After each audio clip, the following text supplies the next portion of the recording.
নমস্কার, বনির ডায়েরিতে আপনাদের সবাইকে স্বাগত। সইফ আলী খানকে ছুরির কোপ, নিজের বাড়িতেই আক্রান্ত বলিউড অভিনেতা।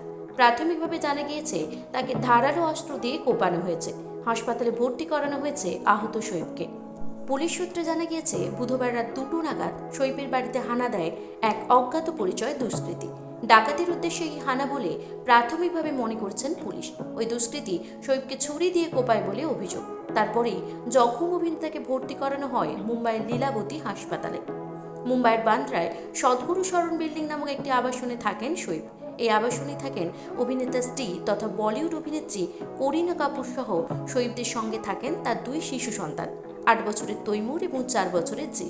প্রাথমিকভাবে জানা গিয়েছে দুষ্কৃতী যখন সেই বাড়িতে ঢোকে সেই সময় ঘুমোচ্ছিলেন অভিনেতা এবং তার পরিবারের অন্য সদস্যরা। আওয়াজ পেয়ে বাড়িতে সকলে উঠে পড়েন। আবাসন থেকে বেরিয়ে যায় ওই দুষ্কৃতী। ইতিমধ্যেই বান্দ্রা থানার পুলিশ এই ঘটনার তদন্ত শুরু করেছে। অভিযুক্তকে গ্রেপ্তার করার চেষ্টা চলছে।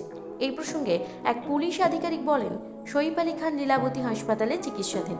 এটা স্পষ্ট নয় যে তাকে ছুরি দিয়েই কোপানো হয়েছে নাকি ডাকাতের সঙ্গে ধস্তাধস্তির জেরে তিনি আহত হয়েছেন। আমরা বিষয়টি তদন্ত করে দেখছি।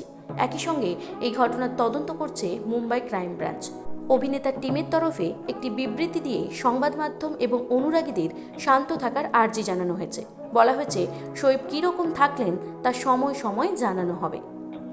এই বিষয়ে আপনাদের কি মতামত তা অবশ্যই কমেন্ট করে জানাবেন।